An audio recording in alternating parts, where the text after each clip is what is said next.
ત્યાં આવવા જવાની જગ્યા રાખજો બેનો. ત્યાં એક કણબી પટેલ લઈ પટલાને હવે દાડિયા કરે અને સંઘ જાતો હતો. તો ગોકુળ ગયા.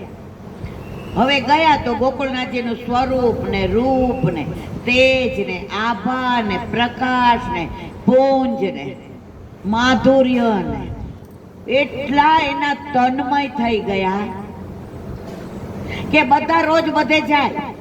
આ લોકો પૂછે, વસ્ત્રની સેવા કરીએ, પાત્રની સેવા કરીએ, બુહારીની સેવા કરીએ. હવે પછી તો બેન એમ થયું કે અહીંયાથી ગોકુળ છોડીને ક્યારેય જવાય. હવે 10-15 દી થયા એટલે ઓલો સંઘ બધાએ કીધું હવે 2-4 દીમાં જવાનું છે. તો પટલાણીએ પટેલને કહ્યું, ઈ કે સાંભળો છો, આપણને તો અહીંયા સેવામાં ને ગોકુળમાં ને ગોકુળનાથજીના સાનિધ્યમાં ને એમના વચનામૃત ને એમનું અધરામૃત ને આહા પ્રભુએ તો આપણને અહીંયા ગોલોકમાં લાવી દીધા છે. ઈ કે ભલા તમને જવાનું મન થાય? સંભળાય છે ને બધાય? ઈ કે મને નથી થતું, પણ એમ આપણે રેવાય? આ 2 જણાના રોજ ઈ કે આ પાતર લેવાની, આપણી પાસે કાંઈ દ્રવ્ય તો નથી, આપણે તો દાડિયા કરીએ એટલે રોજનું લાવીને રોજનું ખાઈએ. પટલાને બહુ મન થાય રેવાનું, પણ આપણાથી એમ રેવાય આયા? હવે 4-5 દી પછી સંઘ જવાનો હતો.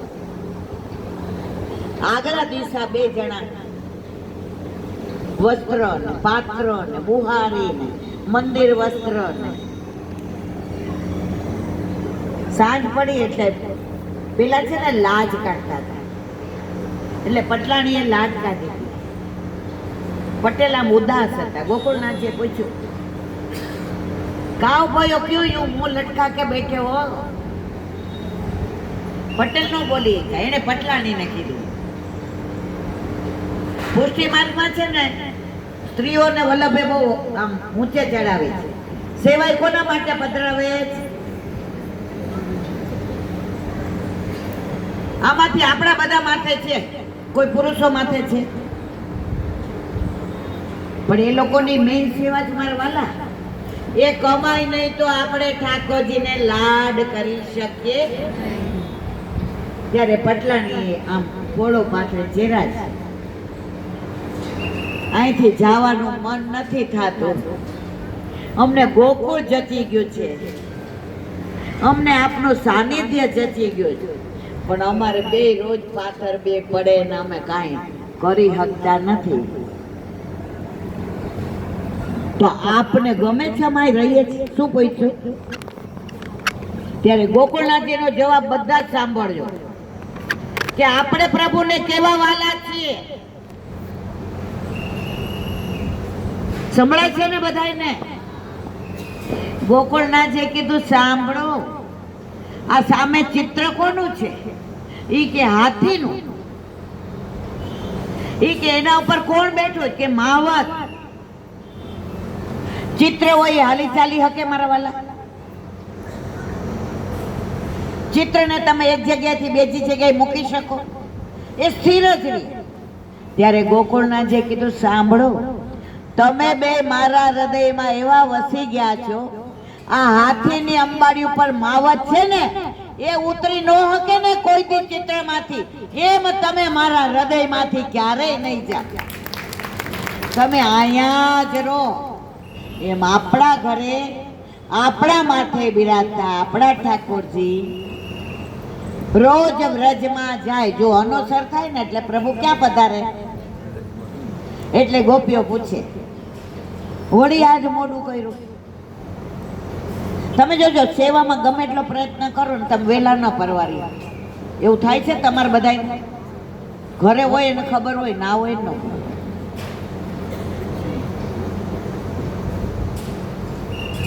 એટલે ગોપી પૂછે, આજે પાછી અવેર થઈ, મોડું થયું? ઠાકોરજી કે ગોપી, મારી મા મને એટલો પ્રેમ કરે છે ને કે એનો છેડો છોડવાનું મન થાતું આપણે એવા જ રચી ગયા છે. જ્યાં જ્યાં જાઉં ત્યાં મારી પાછળ પાછળ આવે દયાનો પ્રીતમ બેની માં કેડલો ના છોડે. આપણે અહીંયા આવ્યા છે ને, ઠાકોરજી આપણી સાથે આપણી ગોદમાં જ છે. ભાગવતમાં આવે છે, આપણે તો દસમ સ્કંદ લીધો. આપણે સુખતાલ જાશું ને પેલા સ્કંદ થી કેટલા ના આવું સુખતાલ? આ કેમેરામાં આવી ગયો છે, એમાં આવે છે કે પ્રભુ એકવાર પોતાના કરી લે છે ને પછી બીજાના થવા દેતા. એની પ્રતીતિ જુઓ. હવે તમને પ્રેમ નીતિની વાત કરીને ભાગવત, પ્રેમ નીતિની વાત 1-1.5 કલાક હોય તો આનંદ આવે, પણ આપણે અહીંયા સાગર ને ગાગરમાં ભરવાનું છે.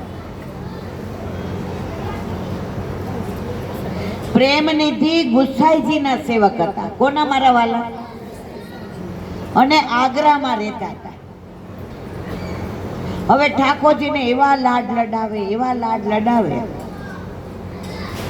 આગ્રામાં યવનનો રાજા રહેતો હતો.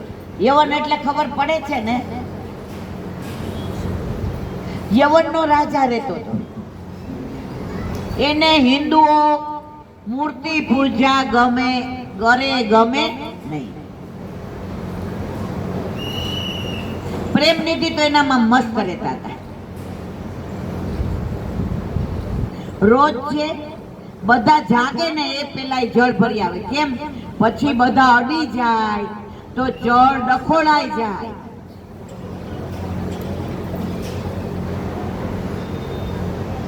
એટલે બધા જાગે એ પેલા ઠાકોરજીના 2-3 ઘડા ભરી આવે એટલે જારીજી ભરાય અને સામગ્રી થાય. પછી બીજે દિવસે, હવે એક દિવસ એવું બન્યું, બારે મેઘ ખાંગા થયા અને અમાસની રાત. પેલા આવી લાઈટો નહોતી. અમાસની રાત. હવે વિચાર કરે કે મારે જાવું કેમ જળ ભરવા? આટલા કાદવ, ગારો,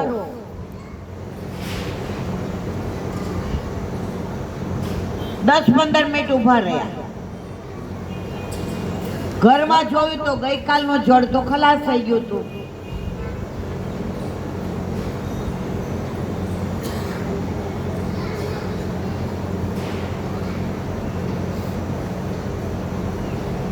હવે એને નક્કી કર્યું જે થવું હોય તે થાય. બહાર નીકળ્યા તો 8-10 પગલા એક નાનો છોકરો લાલટેન લઈને ઉભો હતો. સમજાયું મારા વાલા? ઈ કે આ છે ત્યાં સુધી આવે ને તો મારો મેળ પડી જાય, નહીતર આટલા પાણીમાં હાલતા હાલતા પડી જાવ તો મારા પ્રભુ જળ વિના રે, સામગ્રી વિના રે. મારા ઘરમાં હું ને મારા પ્રભુ બે જ છીએ. તો લાલટેન વાળો છોકરો આગળ ને આ પાછળ. જળ ભર્યું, ઓલો પાછો વળ્યો. ઈ કે વાહ.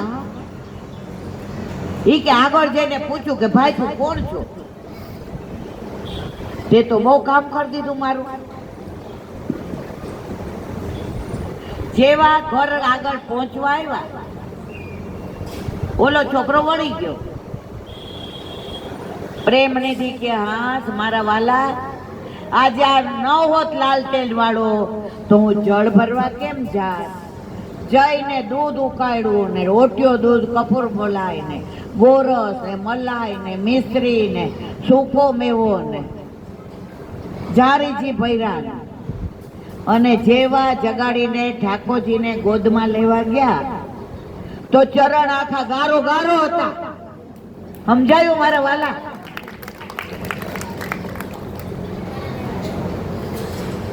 મારા વાલા, મારા માટે આ શ્રમ લીધો, પણ હું ઓળખી ના શક્યો. આપણી સાથે પણ ઘણી વાર આવું થાય. તમને આજનો જ એક માજીનો પ્રસંગ કહું. હમણાં આજનો જ તાજો આજે અમાસ હતી ને એટલે એને ગોળના લાડવા બનાવ્યા. એ કે મારી વહુ ને દીકરો બધા એમ કે મમ્મી ઠાકોરજી ને તમારા હાથના ગોળના લાડવા બહુ ભાવે. તો હું રાજી થાઉં મને મુખારવિંદની સેવા મળે છે. પછી મનમાં એમ થયું કે લાડવાની યાર ભજીયા હોય તો સારું, સમજ્યા કે નહીં? પણ એ કે મારી વહુના ભજીયાના વખાણ બધાય બહુ કરે એટલે એને કીધું ઉપર કપડા સૂકવીને આવું ને પછી પૂજા ના બનાવું. ઓલા માજી કે આ જમાના પ્રમાણે બોલાય નહીં કે હું બનાવું. અત્યારે બહુ હાંચવીને રહેવું પડે. માજી મનમાં કે મારા વાલા આ પૂજાના તમારી માના આરોગવા હોય લીલા કરો. હોવે ઉપરથી ને કીધું મમ્મી નીચે નહીં આવું, અઠવાડિયું વહેલી થઈ ટાઈમમાં. આંખમાં પાણી આવી ગયા. આટલી બધી કૃપા મારવાલા સાક્ષાત છે કે નહીં કહો તમે? અઠવાડિયું વહેલી થઈ પછી એમણે ભુજાના બનાવ્યા મજાના મસ્ત. એને દાદાને કીધું કે તમે મુખારવિંદની હાલો ને કાંઈક ડેલ કરો. ઈ કે તું કે હું કરું? ઈ કે બટેકા છે ને એની કાતરી કરી દો મને. દાદા કે આજે સારું કર્યું હોય ઈ કે તે. અને પૂજાના ઠાકોરજીને ધરાવ્યા ને મારા વાલા. પછી બધા પ્રસાદ લેવા બેઠા. ઘરમાં 13 જણા હતા. કેટલા? એ બા આજે કેવી રીતે બનાવ્યા ભજીયા? આવો કેવી રીતે ભજીયા બનાવ્યા? ત્યારે માજીએ કહ્યું આજે ઠાકોરજીએ ભજીયા સખીને મોકલી હતી, એ ભજીયા સખીએ ભજીયા બનાવ્યા. આજનો જ દાખલો. રીમા મારા ઘરે કામથી આવી હતી, ફોન ચાલુ હતો. મને કે ઇલાનથી સ્પીકર કરો. મેં લે ત્યારે સ્પીકર. આજે પણ આવું બને તો એ પ્રેમ નિધિ. ઠાકોરજીના ઝાડીજી ફરતા હતા. રાજભોગ આરોગી લીધો. સેનભોગના ઝાડીજી ફરતા હતા અને યવનના કાન કોકે ભર્યા. રાજા વાજા ને વાંદરા કાચા કાનના હોય, અત્યારના હોય કે ત્યારના હોય. ઈ કે આવડો ઈ કે વૈષ્ણવ થઈને આ મૂર્તિ પૂજા આમ તેમ. હવે રાજા બગડો, અત્યારે જ લઈ આવો ને જેલમાં નાખો. સત્તા આગળ શાણપણ. 4 સિપાહીઓ આવ્યા અને ઝારીજી ભરતા હતા. ખેંચીને બહાર કાઢ્યા પ્રેમ નિધિને અને લઈ ગયા જેલમાં નાખ્યા. હવે રાજા બપોરે જમીન થોડો આડો પડ્યો તો એના જે ભગવાન હોય એને આવીને પાટું માર્યું. કોને? જાગો છો ને બધાય? ઊંઘ આવે તો બાજુવાળાને ખભે માથું નાખીને ઉઈ જાય.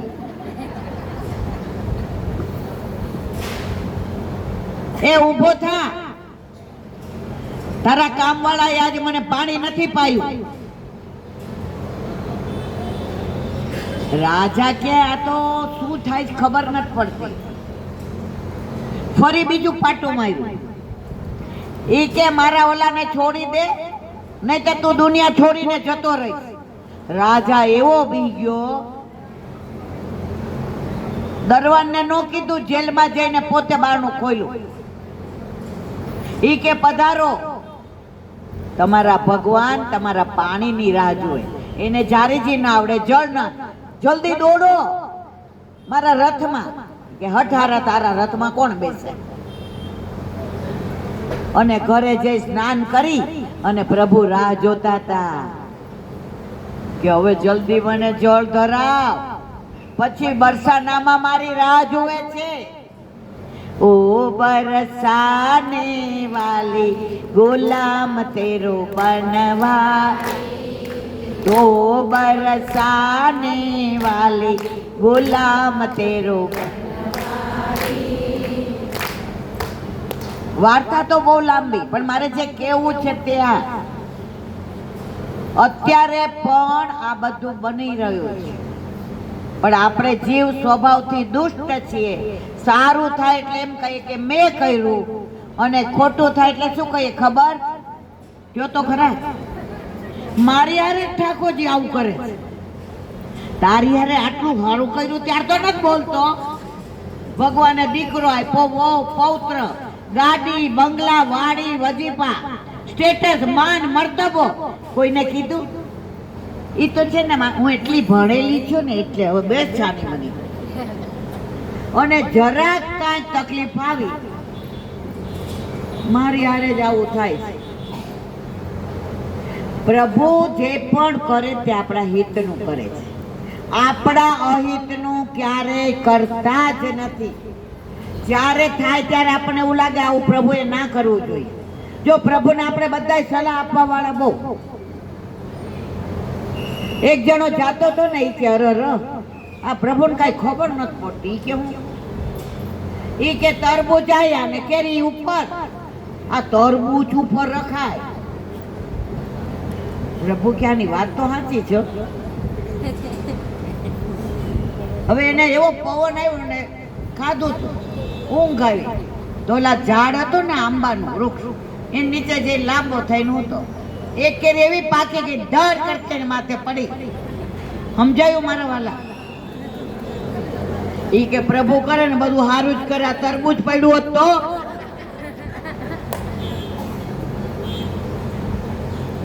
પ્રભુ કરે છો. એક બગીચાનો માળી હતો ને, તો રાજા એનું કામ જોયું,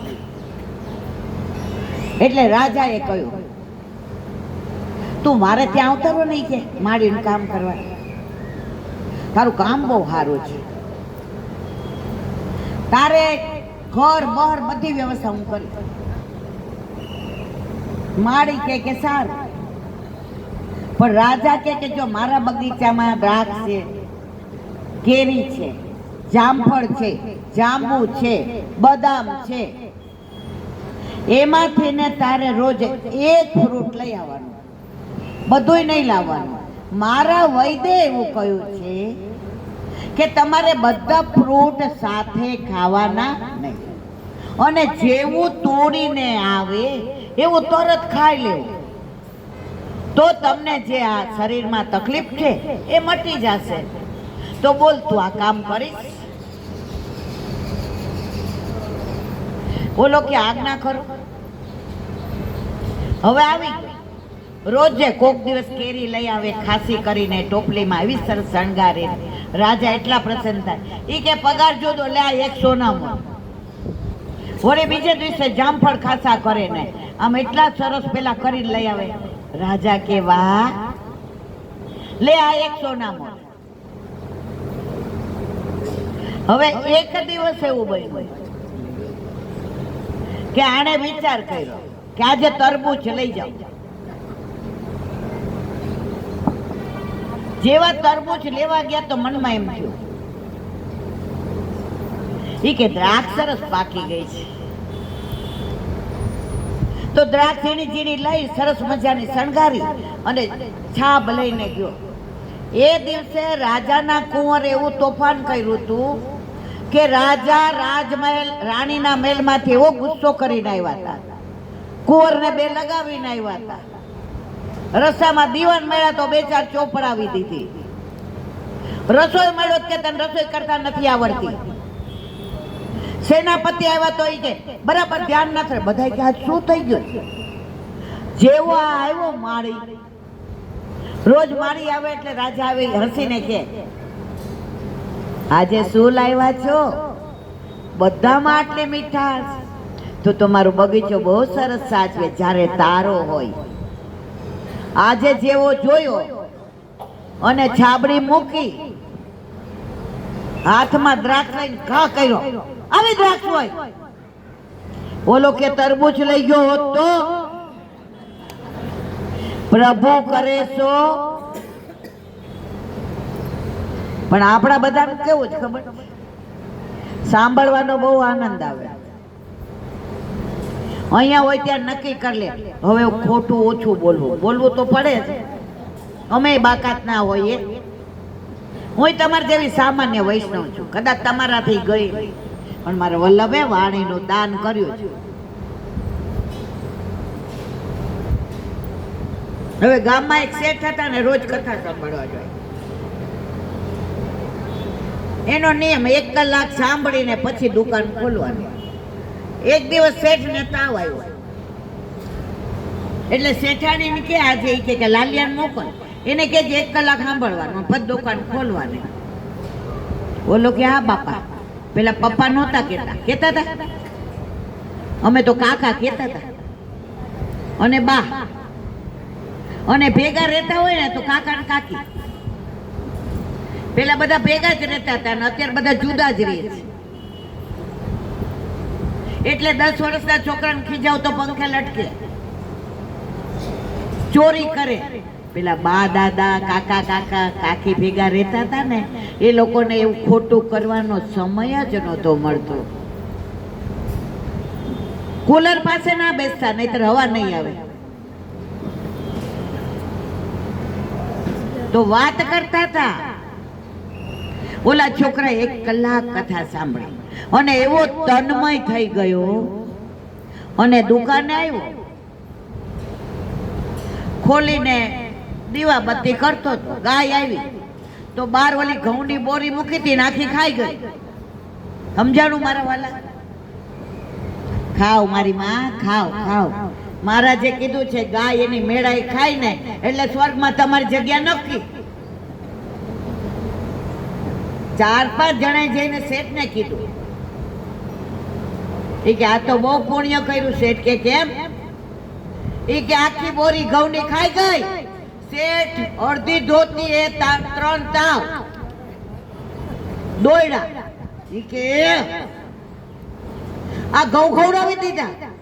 એ કે બાપા મહારાજે કીધું તું કે ઓચિંતાની ગાય ખાઈ જાય તો બહુ પુણ્ય મળે. તમને આટલા વખતથી ન મળ્યું, મને 1 કલાકમાં મળી ગયું. એને બાપાએ જવાબ આપણા બધાય જેવો આપ્યો. ઈ કે કથા સંભળાય, મહારાજ કેમ કરાય નહીં? આપણે બધા અત્યારે ઘણાઈને આપણે કહીએ ને ઠાકોરજી પુષ્ટ કરાવવાનું, તો એક બેન તો એક, હવે જવા દે, નામ નથી દેવું. ઈ કે જો ઈલાબેન કે ને સાંભળવાનું બધું, 2 કાન શું કામ આપ્યા છે? આ કાને સાંભળવાનું અને આ કાને જો તમે જ કહો છો.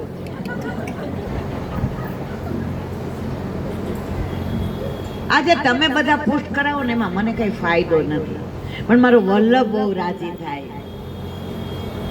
મારા વલ્લભનું એક સ્વપ્ન હતું, મારા એક વૈષ્ણવને ઘેર પૂર્ણ પુરુષોત્તમ બ્રહ્મ પરમાત્મા ઈશ્વર ભગવાન કૃષ્ણ બિરાજે. મારા વૈષ્ણવને કળિયુગમાં જ્યાં પૈસાનું બધે પ્રભુત્વ છે ત્યાં દોડા દોડી ના કરવી પડે. અને એટલે જ કૃષ્ણાશ્રય ગ્રંથ લખ્યો, સર્વ માર્ગે શું. આખો વાંચજો, ના સમજાય તો મને કહેજો.